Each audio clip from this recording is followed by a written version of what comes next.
Hey guys, I know this week has been really hard. It's been hard on us, but we're gonna have a conversation about mental health. So let's do it.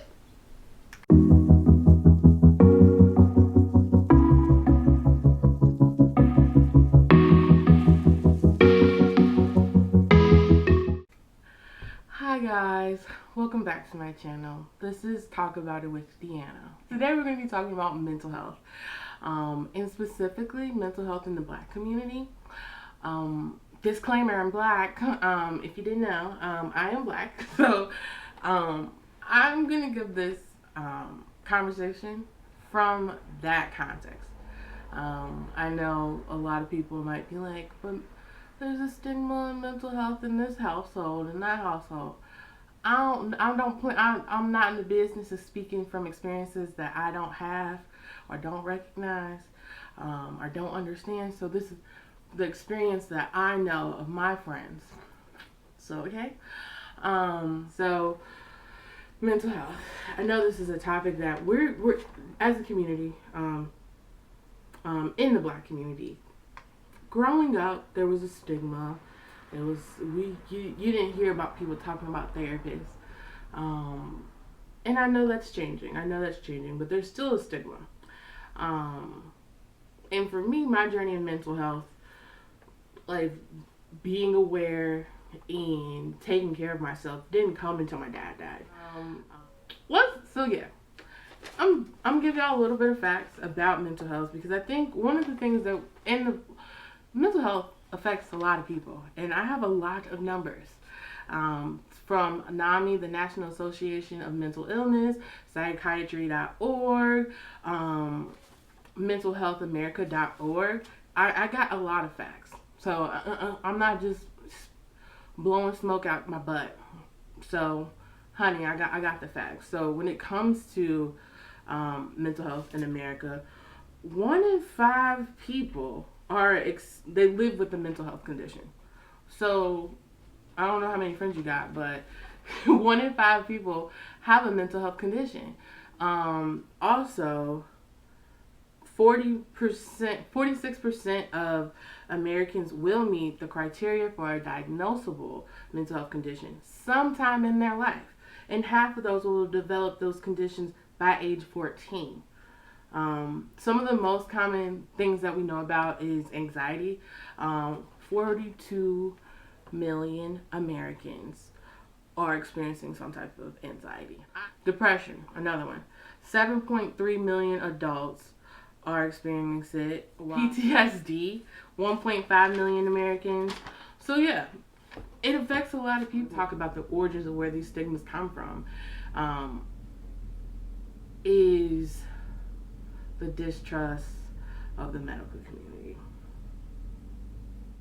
2 things I want to focus on right here is the Tuskegee syphilis study, where 600 sharecroppers were basically test tube subjects and weren't told. They were just told they were getting free medical help and they were getting help for their blood or whatever it was.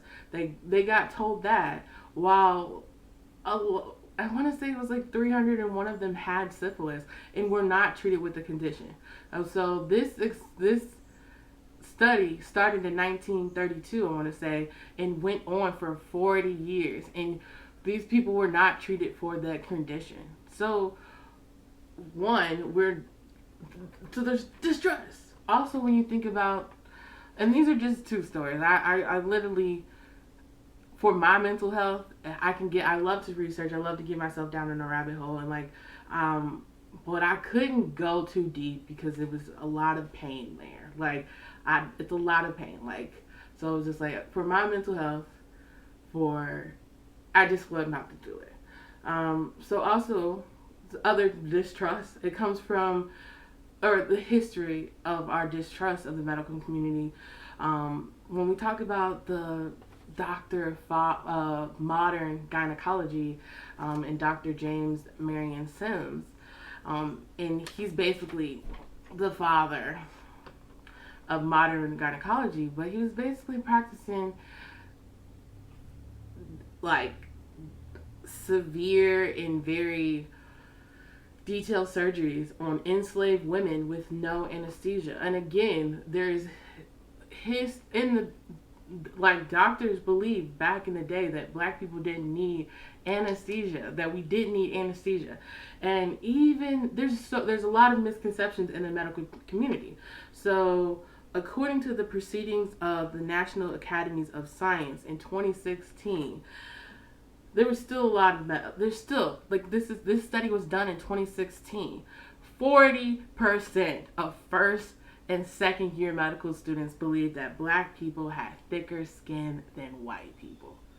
So there's still a lot of misconceptions in the community. So why the hell would I trust you to have a conversation about what is going on in my head? And it sucks. We have to do more. There's a lack of diversity in the medical. A lot of it is in tandem. I may not trust a provider because trauma is built into my history, and it's also because there's a lack of diversity. And if you don't look like me, can I feel comfortable with you? And it just depends. It depends on your relationship you have with your therapist. There's one. So, well, if I don't trust the medical community, there's a stigma around it. Like, Two, we're gonna talk about the church a little bit. Y'all, in the black community, I know a lot, specifically, like, we put a lot of things on God. Would you say, I'm gonna pray about it. I'm gonna pray about it. Just pray about it. I'm gonna burst the bubble here. And I don't really care. If we're gonna put it on God again,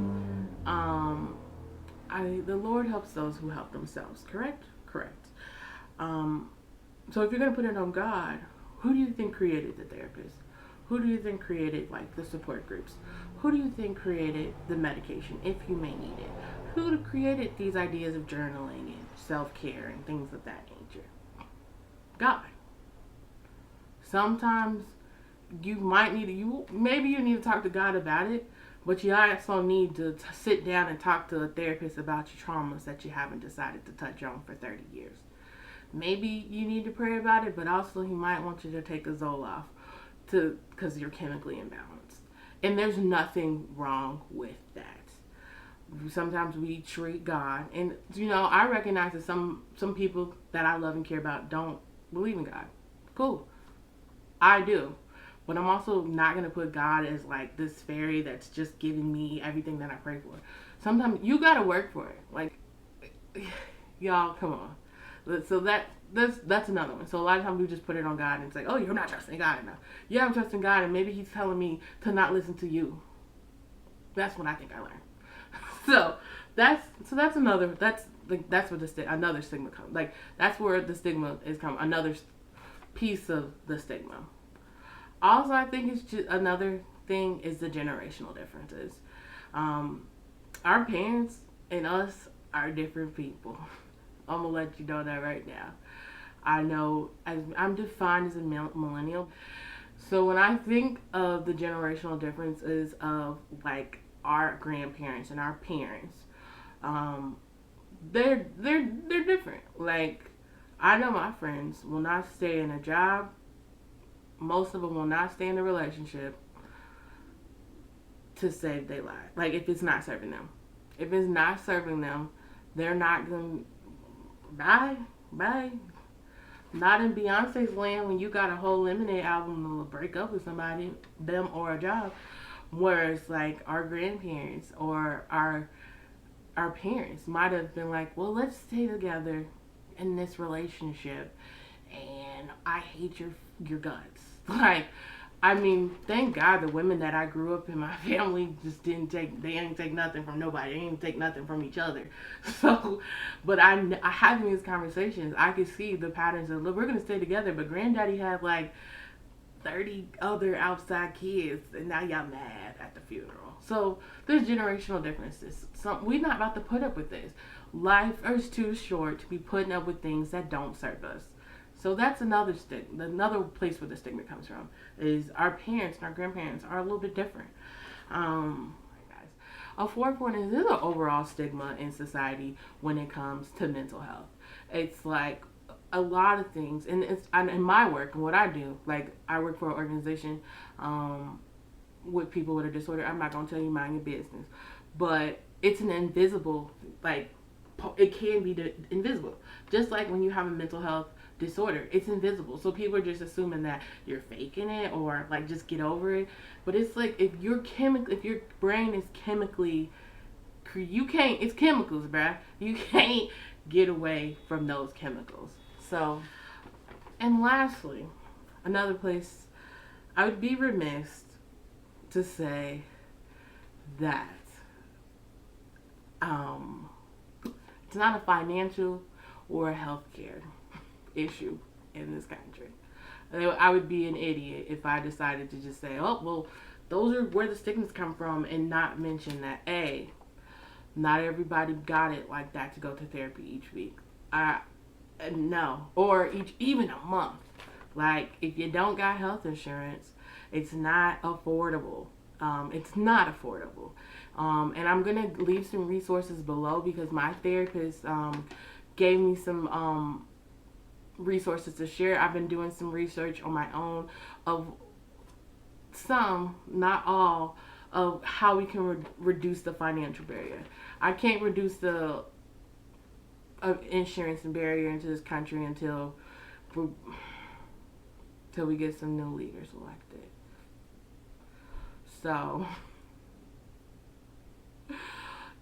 this is where the stigmas are coming from, y'all. And I did this video because mental health affects a lot of people. Again,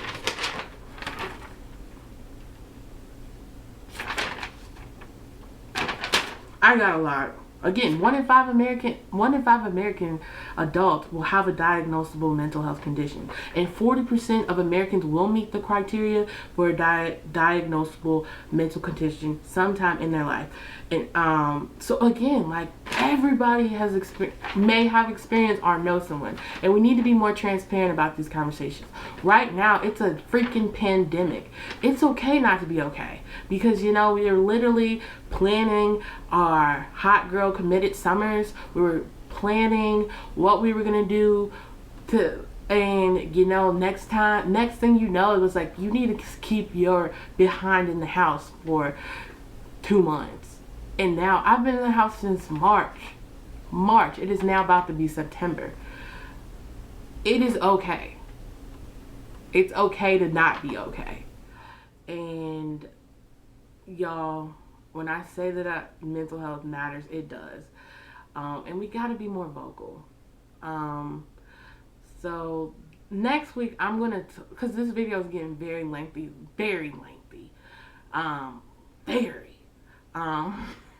Next week, I'm going to kind of talk about things that I learned in my therapy journey and go into detail of, like, what I did. And below, I'm going to include a source of resources of different places that you can go if the financial barrier is one of the barriers for you. But I'm going to put some resources below. So again, take care of yourself. It's hard out here, especially right now. It's hard out here. So take care of yourself. Be kind to yourself, because it's a pandemic. Be kind. Even if it wasn't a pandemic, be kind to yourself. Be sure to like, subscribe, and share, and I will see you guys next week.